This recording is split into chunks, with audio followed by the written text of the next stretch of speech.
Assalamualaikum warahmatullahi wabarakatuh. Halo teman-teman semua, selamat datang lagi di podcast kami yang isinya tentang ekonomi yang sedang serat kali ini ya teman-teman ya. Nah, untuk topik yang akan kami bahas kali ini yaitu distorsi pasar dan pandangan Islam terhadap distorsi pasar tentunya. Nah, benar sekali. Topik ini sangat penting. Karena apa nih? Karena dalam kehidupan sehari-hari kita sering melakukan aktivitas ekonomi, baik kita sebagai pembeli maupun sebagai penjual. Tapi terkadang ada berbagai praktik nih yang membuat pasar tidak berjalan secara adil.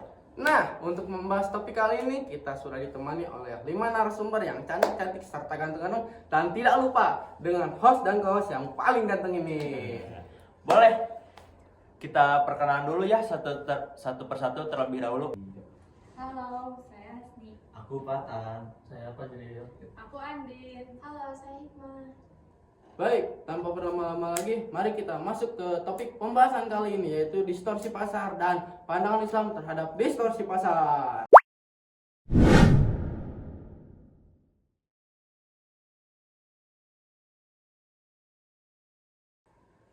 Hasni, sebelum kita membahas lebih jauh nih, sebenarnya apa sih yang dimaksud dengan distorsi pasar? Nah, sebelum ke materi, aku bakal sedikit ngasih dulu analogi untuk penonton. Misalnya ya, kita mau beli bakso dengan harga seporsinya tuh 15.000. Itu tuh udah termasuk modal si penjual dan untungnya si penjual juga. Tapi tiba-tiba pemerintah netapin aturan baru nih. Kalau misalnya mulai besok si porsi bakso itu dijual dengan harga 5.000. Nah, terus apa yang bakal terjadi? Wow, Seneng dong. seneng banget lah. Seneng sih. Harga bakso di Iya. rumah, ya. Kapan lagi ribu loh. bakso 5.000? Enak Iya banget. kan? Mantap. Iya kan, kita pasti senang karena dapat bakso dengan harga 5.000. Tapi besoknya kita punya uang, tapi kita gak bisa beli bakso karena emang baksonya itu rugi atau enggak untung. Nah, ketidakseimbangan antara kemauan pembeli dan kemampuan penjual itu menyebabkan distorsi pasar, paham kan? Oh, iya, paham. Nah, jadi distorsi pasar itu kondisi ketika mekanisme pasar tidak berjalan secara normal, sehingga harga permintaan ataupun penawaran tidak terbentuk secara alami. Nah, akibatnya pasar itu menjadi nggak efisien dan bisa merugikan salah satu pihak, entah itu penjual ataupun pembeli. Jadi bisa dikatakan bahwa pasar yang seharusnya berjalan secara adil itu apakah menjadi terganggu kah? Nah, betul sekali. Jadi, pasar yang sehat itu idealnya berjalan secara alami berdasarkan hukum penawaran dan permintaan. Harga yang terbentuk juga sesuai kesepakatan antara kedua belah pihak. Nah, kalau misalnya ada faktor-faktor yang mempengaruhi harga yang dapat menyebabkan harga itu melonjak tinggi ataupun turun drastis, nah itu berarti pasarnya terjadi distorsi pasar. Lalu bagaimana nih pandangan Islam mengenai hal tersebut? Nah, Islam juga sangat menghormati pasar bebas yang adil. Rasulullah SAW dan para sahabat sangat mendukung perdagangan yang jujur. Nah, oleh karena itu Islam melarang keras segala bentuk distorsi pasar. Mengapa? Karena distorsi pasar itu melanggar prinsip utama dalam perdagangan Islam, yaitu prinsip keadilan dan keridhaan kedua belah pihak atau antara din. Berarti tujuan Islam bukan hanya mencari keuntungan semata, tapi juga menjaga keadilan dan transaksi itu ya. Nah, benar. Jadi dalam Islam kegiatan ekonomi harus memberikan manfaat bagi kedua belah pihak dan tidak boleh mengandung unsur kezaliman. Menarik sekali ya. Jadi sejak awal Islam sudah mengatur agar pasar berjalan secara sehat dan adil. Betul sekali. Nah, buat Patan nih, setelah mengetahui definisinya, tentu kita perlu mengetahui bentuk-bentuk distorsi pasar. Apakah bisa dijelaskan? Nah, jadi secara umum itu distorsi pasar memiliki beberapa bentuk. Nah, kalau dalam ekonomi umum ada dua, yaitu oligopoli sama monopoli. Sedangkan dalam ekonomi Islam ada 4 yang sering ditemui, yaitu ada itikar. najasi, tadlis, dan goror. Wah, cukup banyak juga ya. Mungkin bisa dimulai dari ekonomi umum terlebih dahulu nih.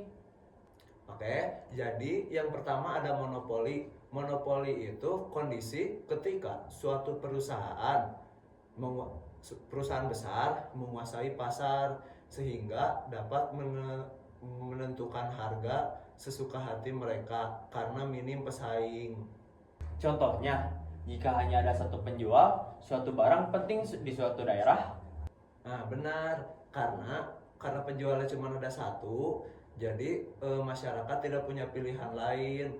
Jadi meskipun harganya jadi sangat mahal, mereka tetap harus membeli dari perusahaan itu karena tidak ada perusahaan lain. Lalu bagaimana sih dengan oligopoli? Kalau oligopoli adalah kondisi di mana ada lebih dari satu perusahaan besar yang menguasai pasar.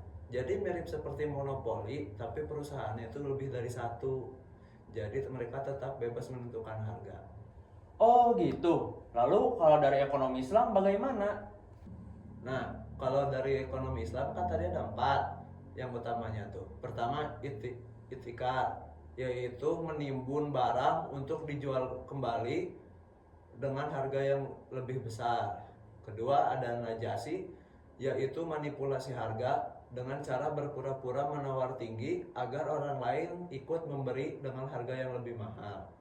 Ketiga, ada tadlis, yaitu penipuan atau penyembunyian informasi mengenai kondisi barang. Terus yang terakhir ada goror atau ketidakjelasan, yaitu adanya ketidakjelasan dalam transaksi sehingga salah satu pihak berpotensi dirugikan. Kalau dipikir-pikir, praktik seperti ini tuh ternyata masih bisa ditemukan sampai sekarang ya? Nah, betul. Jadi penting bagi kita untuk memahami bentuk-bentuknya agar kita terjauh dari praktik-praktik tersebut. Menarik sekali ya, namun tentu ada alasan mengapa distorsi pasar bisa terjadi. Nah, untuk itu kita akan bertanya kepada Pak Jril nih. Ya, Pak Jril, tadi Pak Tan sudah menjelaskan berbagai bentuk distorsi pasar. Menurut kamu nih, apa yang menyebabkan distorsi pasar itu bisa terjadi? Kalau kita lihat ada beberapa faktor yang menjadi penyebab munculnya distorsi pasar. Salah satunya adalah keinginan untuk mendapatkan keuntungan sebesar-besarnya tanpa memperhatikan nilai etika dan keadilan dalam berbisnis. Jadi fokusnya hanya pada keuntungan semata. Ya, kurang lebih begitu. Misalnya ada pedagang yang sengaja menimbun barang agar jumlah barang di pasar berkurang. Akibatnya harga naik. Dan ketika harga sudah tinggi, barang tersebut baru dijual untuk mendapatkan keuntungan yang lebih besar. Nah, selain faktor keuntungan, apakah ada penyebab lainnya? Tentu ada. Faktor berikutnya adalah kurangnya informasi yang dimiliki oleh masyarakat atau konsumen. Ketika pembeli tidak mengetahui kondisi, kualitas, atau harga sebenarnya dari suatu barang, maka peluang terjadinya penipuan atau modus menjadi lebih besar. Berarti keseimbangan informasi antara penjual dan pembeli juga bisa memicu distorsi pasar ya? Betul sekali. Dalam kondisi seperti itu, pihak yang memiliki informasi lebih banyak bisa memanfaatkannya untuk kepentingan pribadi dan merugikan pihak lain. Wow, menarik sekali. Apa ada faktor lain untuk yang turut berperan? Ada. Lemahnya pengawasan juga menjadi salah satu penyebab penting. Jika aturan tidak ditegakkan dengan baik dan pengawasan kurang efektif, maka praktik-praktik yang merupakan seperti penimbunan, manipulasi harga, atau kecurangan lainnya akan lebih mudah terjadi. Jadi bukan hanya masalah ekonomi, tetapi juga berkaitan dengan moral dan sistem pengawasannya ya? Tepat sekali. Distorsi pasar biasanya muncul karena kombinasi beberapa faktor, mulai dari rendahnya kesadaran etika, ketidakseimbangan informasi, hingga lemahnya pengawasan. Karena itu, penyelesaian juga harus dilakukan secara menyeluruh. Baik, terima kasih atas penjelasannya, Pak Jril. Setelah mengetahui penyebabnya, tentu kita ingin tahu bagaimana solusi untuk mengatasi distorsi pasar menurut perspektif Islam. Nah, Andini, tadi kita sudah membahas berbagai bentuk distorsi pasar seperti monopoli, penimbunan, sampai kekurangannya informasi di pasar. Kalau begitu, bagaimana Islam mengatasi masalah-masalah tersebut sih? Nah, dalam Islam, pasar memang diberikan kebebasan untuk berjalan secara alami. Namun, jika ada pihak yang mulai curang atau berbuat yang merugikan untuk masyarakat, Islam memiliki beberapa solusi untuk mengembalikan kondisi pasar agar tetap adil, stabil, dan sehat. Menarik sekali ya. Jadi buat solusi pertama itu apa Andini? Nah, solusi yang pertama adalah intervensi pasar oleh pemerintah. Jadi, ketika terjadi monopoli, penipuan, dan harga yang tidak wajar, pemerintah perlu turun tangan untuk menjaga keseimbangan pasar. Berarti pemerintah punya peran penting ya dalam menjaga aktivitas ekonomi. Betul sekali Angga, bahkan sejak zaman Rasulullah dan Khulafaur Rasyidin, pemerintah sudah berperan aktif dalam mengawasi pasar. Salah satu contohnya adalah ketika Umar bin Khattab mengimpor gandum dari Madinah ke Mekah untuk menambah pasokan dan menstabilkan harga. Selain itu, beliau juga mengawasi pasar agar tidak terjadi kecurangan dalam praktik jual beli. Selain intervensi pemerintah, apalagi yang dilakukan Islam untuk mencegah distorsi pasar? Islam juga melarang ihtikar atau penimbunan barang. Praktik ini terjadi ketika seseorang menyimpan atau menimbun barang secara jumlah yang besar dan sengaja. Nah, ini akan menjadi hal yang langka gitu suatu produknya. Lalu biasanya mereka menjualnya kembali dengan harga yang lebih tinggi. Kalau seseorang menyimpan barang untuk persediaan, apakah itu termasuk ihtikar? Tidak selalu Angga, misalnya pada panen raya, seseorang menyimpan hasil panennya karena stok sedang melimpah. Tetapi selama tujuannya bukan untuk menciptakan kelangkaan dan memainkan harga pasar, itu tidak termasuk kepada ihtikar. Nah, selain itu, apalagi nih yang perlu kita perhatikan agar pasar berjalan dengan baik nih, Andini? Nah, hal yang tidak kalah penting adalah keterbukaan informasi pasar. Jadi, pembeli harus sama-sama mengetahui kondisi barang, kualitas, jumlah, dan harga yang sebenarnya. Dengan begitu, transaksi bisa berlangsung secara jujur dan tidak ada pihak yang merasa dirugikan. Nah, lalu bagaimana jika kondisi tertentu, misalnya nih, harga kebutuhan pokok melonjak atau pasar sedang tidak stabil gitu? Nah, dalam kondisi seperti itu, pemerintah diperbolehkan melakukan regulasi harga. Tujuannya bukan untuk membatasi perdagangan, akan tetapi untuk melindungi masyarakat agar pasar berjalan secara sehat, misalnya saat terjadi kelangkaan barang atau terjadi praktik monopoli. Jadi bisa dikatakan bahwa Islam tidak hanya mengatur bagaimana seseorang bertransaksi ya, tetapi juga bagaimana sih menciptakan sistem pasar yang adil secara keseluruhan. Betul sekali Angga, melalui pengawasan pemerintah, larangan ihtikar, keterbukaan informasi, dan regulasi harga dalam perekonomian tertentu, Islam berusaha menciptakan pasar yang sehat, seimbang, dan memberikan manfaat untuk semua masyarakat. Wah, ternyata prinsip-prinsip ekonomi Islam sangat relevan ya untuk mengatasi nih berbagai masalah pasar yang masih sering terjadi sampai sekarang. Benar sekali Eja, karena dasarnya Islam menginginkan aktivitas ekonomi yang tidak hanya menguntungkan, tetapi juga menghadirkan keadilan dan kesejahteraan bagi masyarakat. Nah, sekarang kita masuk ke pembahasan terakhir nih bersama saudara kita yaitu Nurul Hikmah. Ya, bagaimana sih distorsi pasar pada zaman Rasulullah SAW itu? Bismillahirrahmanirrahim. Baik, terima kasih atas kesempatannya. Di sini saya akan membahas mengenai distorsi pasar pada zaman Rasulullah SAW. Jadi sebelum kita masuk ke historinya, kita perlu tahu dulu apa sih distorsi pasar itu. Nah, distorsi pasar adalah mekanisme di mana kondisi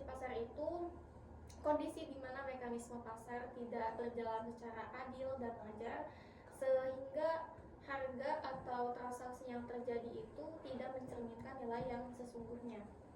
Di dalam ekonomi Islam, pasar yang ideal itu adalah pasar yang dimana mempunyai dasar utama antara din, yaitu suka sama suka, tidak adanya paksaan, gitu, tidak adanya penimbunan, Nah, ketika distorsi pasar ini terjadi, itu merugikan konsumen atau pedagang kecil, dan ada juga yang untung tapi secara tidak adil.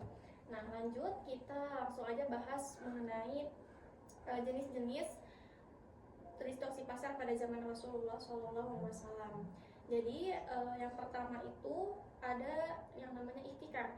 Ihtikar itu adalah penimbunan barang atau praktik menahan atau menimbun barang kebutuhan pokok yang dimana dengan tujuan untuk menunggu harga naik, setelah itu ingin dijual dengan harga naik pula. Nah, ini tuh Rasulullah SAW bersabda, barang siapa yang menimbun barang maka ia adalah pendosa. Itu hadis riwayat Muslim. Nah, jadi praktek ini tuh sudah ada pada saat zaman Rasulullah. Jadi para penimbun itu membeli barang yang cukup banyak untuk jadi untuk membeli barang yang cukup banyak pada saat harga murah dan menyimpannya lalu memasarkannya ke pasar ketika masyarakat itu sedang sangat membutuhkan dengan harga yang sudah jauh lebih mahal. Nah, yang kedua itu ada yang namanya najasi. Najasi ini adalah rekayasa permintaan. Jadi di mana ada seseorang yang berpura-pura untuk menawar atau membeli barang dengan harga tinggi, tetapi tidak niat untuk membelinya gitu. Aku punya satu kisah nyata gitu ya pada zaman Rasul, yang dimana di suatu pagi hari ada penjual yang bernama Abu Haris. Abu Haris ini menjual kain sutra yang mahal, satuannya itu sekitar 10 dirham. Nah, pada suatu pagi itu jualan Abu Haris lagi sepi-sepi banget pokoknya, dan ada Zaid yang lewat, dan posisi Zaid itu belum punya, jadi posisi Zaid itu lagi nggak punya uang sama sekali. Nah, Abu Haris menawarkan meminta tolong kepada Zaid agar tolong kamu buat beli dagangan aku ini secara pura-pura aja gitu ya, tapi kamu harus nawar dengan harga tinggi. Nanti kalau misalkan ada yang beli gitu ya, nanti aku kasih upah, katanya gitu. Otomatis Zaid mau dong, karena Zaid itu lagi nggak punya uang sama sekali gitu kan. Nah, dan akhirnya Zaid bilang nih ke semua orang gini dengan ucapan bohongnya itu, wah bagus banget ini si bajunya gitu ya, baju kain sutranya, aku mau beli nih 15 dirham, katanya gitu ya. Nah di situ ya udah deh, akhirnya ada Umar itu pedagang kecil, dan dia gak mau kalah juga gitu ya sama Zaid yang nawar harga 15 dirham itu. Dan Umar juga sempat kepikiran kayak gini, kalau misalkan Zaid itu berani nawar sekitar 15 dirham, berarti kain sutra itu bagus banget dong gitu kan. Nah akhirnya Umar gak mau kalah sama Zaid, aku mau 20 dirham misalkan gitu ya. Dan akhirnya Abu Haris setuju dong, karena harga yang ditawarkan oleh Umar itu lebih tinggi daripada Zaid. Nah, dan setelah itu ya udah Umar ngambil aja sih kain sutranya itu gitu ya, dengan rasa senang bahagia karena dapat kain sutra yang bagus banget gitu kan. Tapi dia padahal udah ditipu gitu ya sama sama Abu Haris sama Zaid gitu kan. Nah, dan Zaid itu watados juga ya dia, jadi dia tuh langsung pergi aja gitu seakan nggak ada apa-apa yang dia lakuin gitu, padahal dia udah nipu orang gitu kan. Nah, tapi kan memang Zaid tuh langsung pergi aja karena emang dari awalnya kan nggak mau beli gitu dia tuh ya. Selanjutnya Abu Haris pun seneng dong dapet harga tinggi dari harga pasar yang dia jual, yang tadinya 10 dirham jadi 20 dirham gitu kan. Nah, itu salah satu contohnya. Oh alah, berarti prakteknya kalau di zaman sekarang tuh kayak fake review ya? Nah iya betul banget, itu tuh pastinya fake review ya. Nah bisa juga kayak tentang perusahaan pegadaian yang suka menelangin mobil, itu rumah gitu ya. Nah kadang kan investor tuh suka, aku nih mau segini, 1 juta, 2 juta gitu ya. Dan akhirnya memilih harga yang paling tinggi dong. Nah itu salah satu contohnya di masa sekarang gitu. Nah jadi yang ketiga itu ada yang namanya talaki rukban. Talaki rukban ini adalah mencegat pedagang di luar kota. Jadi mencegat kafilah pedagang di luar kota sebelum mereka masuk ke pasar, lalu mereka membeli barangnya dengan harga murah sebelum mengetahui harga pasar yang sebenarnya.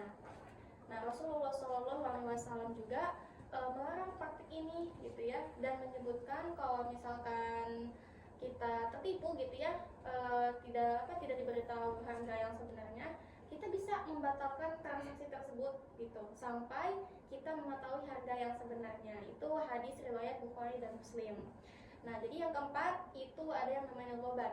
Ghoban ini penipuan harga. Jadi menjual atau membeli barang dengan harga yang jauh lebih menyimpang dari harga pasar.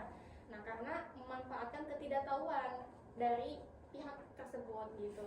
Nah ghoban ini terbagi menjadi dua. Ada ghoban fahisi. Ghoban fahisi ini adalah penipuan harga yang sangat besar dan merugikan secara signifikan gitu. Dan ini tuh dilarang keras ya.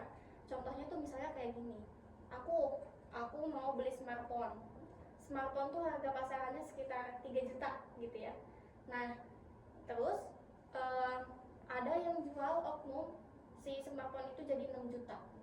Otomatis itu besar banget ya keuntungannya gitu kan. Nah, ini jual beli yang tidak diperbolehkan tuh seperti ini gitu.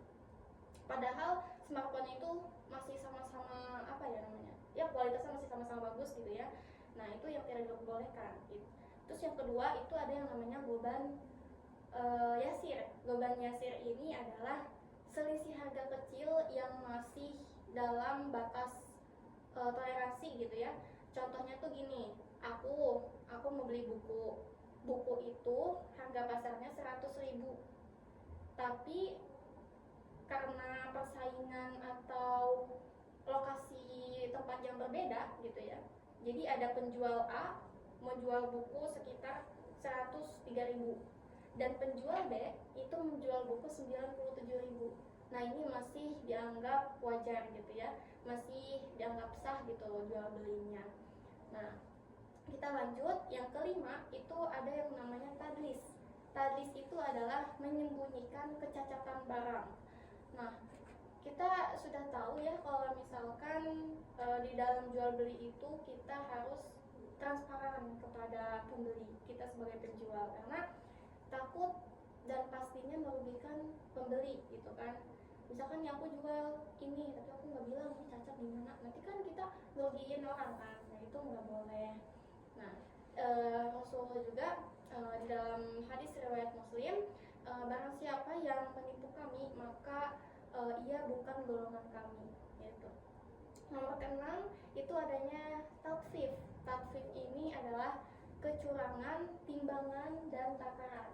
Nah ini di dalam Quran surat Al-Mutaffifin ayat 1-3 itu sudah tercantum yang berbunyi Bismillahirrahmanirrahim, wailul lil mutaffifin alladzina idza qalu 'alan nasi yastawfun wa idza qaluhum aw wazanuhum yukhsirun. Artinya, celakalah bagi orang-orang yang curang dalam menakar atau menimbang, yaitu adalah orang-orang yang apabila menerima takaran dari orang lain, mereka meminta dicukupkan, dan apabila mereka menakar atau menimbang untuk orang lain, mereka mengurangi gitu. Nah, yang ketujuh itu habalul habalah. Habalul habalah ini artinya apa ya? Barang yang tidak jelas. Nah, contohnya itu ketika di zaman Rasul seperti jual beli anak unta yang masih di dalam perut ibunya. Otomatis itu nggak jelas dong anaknya lahir atau enggak ya gitu kan. Soalnya kan masih di dalam perut ibunya gitu ya, bakalan lahir atau enggak, mati gitu bagaimana gitu ya. Terus yang ada yang namanya muhadarah. Muhadarah ini seperti kayak kita jual beli kurma yang masih di pohonnya. Otomatis kita nggak tahu dong kurmanya panen atau enggak, atau misalkan rusak atau enggak di pohonnya, itu kan masih belum jelas. Terus ada yang namanya muzabanah. Muzabanah itu seperti membeli domba yang bulunya tuh masih menempel di dombanya gitu loh. Otomatis kita nggak tahu kan frekuensi atau kuantitas berat dombanya itu berapa gitu kan, ini masih belum jelas gitu. Terus ada yang namanya yang kedelapan. Yang kedelapan itu mulamasah dan munabadah. Ini tuh informasi yang tidak lengkap. Misalnya kayak apa ya? Jadi pada zaman saat itu tuh ketika kita menyentuh barang itu dengan tangan, otomatis itu udah jadi milik kita gitu. Jadi pada zaman Rasul tuh gitu ya. Terus ada lagi misalkan kayak membeli kucing dalam karung. Jadi pada saat itu tuh kita nggak boleh ngelihat barang yang mau kita beli gitu. Sedangkan kalau misalkan kita mau beli barang, otomatis kita lihat dulu kan barangnya, kira-kira ini barangnya berapa ya ukurannya, bagus enggak ya, warnanya warna yang kita sukain enggak ya gitu kan. Nanti pada zaman Rasul itu kita nggak boleh diperlihatkan, mau jelek mau bagus itu milik kita gitu tuh. Jadi kita nggak boleh ngelihat barangnya kayak gimana dulu, nggak boleh gitu. Nah gitu. Terus ada yang namanya bai al-hasroh. Bai al-hasroh itu jual beli menggunakan lemparan batu. Misalnya nih kita mau beli tanah gitu ya. Nah kita lempar pakai batu, batu itu taruh di mana gitu ya. Nah itu itu udah jadi milik kita. Dengan lemparan batu aja tanah itu 1 meter misalkan, itu udah jadi milik kita gitu. Terus ada yang namanya muhaqalah.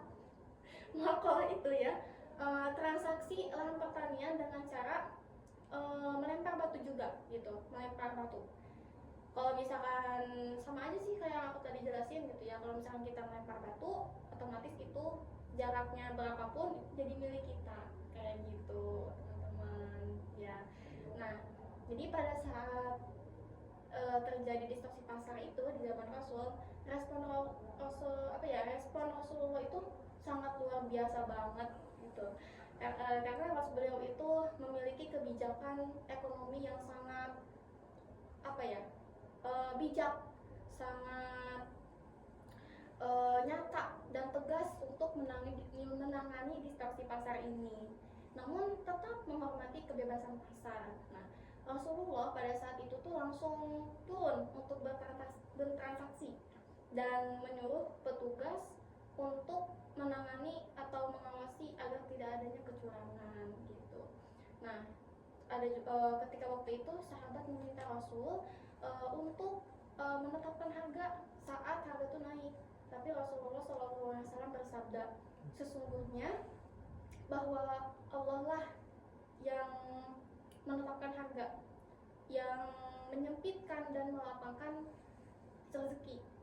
Aku berharap bertemu Allah dalam keadaan tidak ada seorang pun yang menuntutku karena kezaliman dalam harta dan darah. Itu hadis riwayat Abu Daud At-Tirmidzi. Nah, ini menunjukkan bahwa Rasulullah ini sangat menghormati mekanisme pasar alami, namun tetap menindak tegas penyebab distorsinya, tapi bukan gejalanya gitu. Nah, Rasulullah mendorong para pedagang itu agar jujur dalam berdagang karena kejujuran itu membawa keberkahan. Tetapi kalau misalkan tidak jujur atau penipuan itu membawa atau menghapus keberkahan gitu. Nah, itu aja teman-teman. Hikmah nih. Lalu bagaimana sikap Rasulullah SAW terhadap praktik tersebut nih? Kalau Rasulullah itu menentang segala bentuk kecurangan dalam perdagangan. Beliau mengajarkan kejujuran, keterbukaan informasi, dan keadilan dalam transaksi. Gitu. Berarti prinsip ekonomi Islam yang kita kenal saat ini sebenarnya sudah dicontohkan langsung kah oleh Rasulullah SAW? Iya, betul sekali. Nah, Rasulullah SAW menjadi teladan bagi para pedagang agar tidak melakukan praktik yang merugikan orang lain. Nah, seperti hadis-hadis yang aku sebutin tadi, gitu ya. Kita emang mau nggak dianggap sebagai golongan, gitu kan? Gitu. Aku nggak mau gitu. Kayak gitu. Ya Allah, takut banget.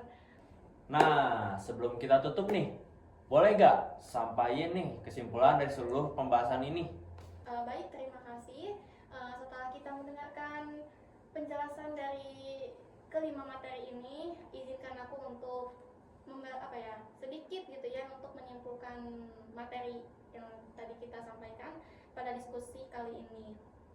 Nah, jadi kita telah memahami bahwa distorsi pasar itu adalah mekanisme atau kondisi di mana mekanisme pasar itu tidak berjalan secara lancar dan wajar karena sehingga harga dan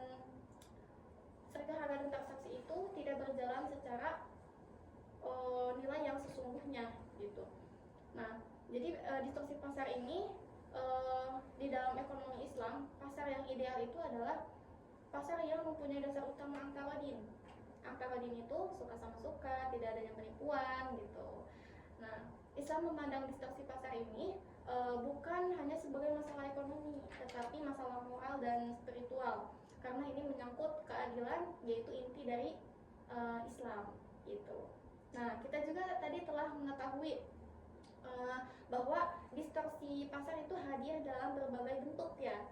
Nah, kita mulai dari itikaf, tadi itu tadlis, terus tahfidz gitu ya, tatfidz.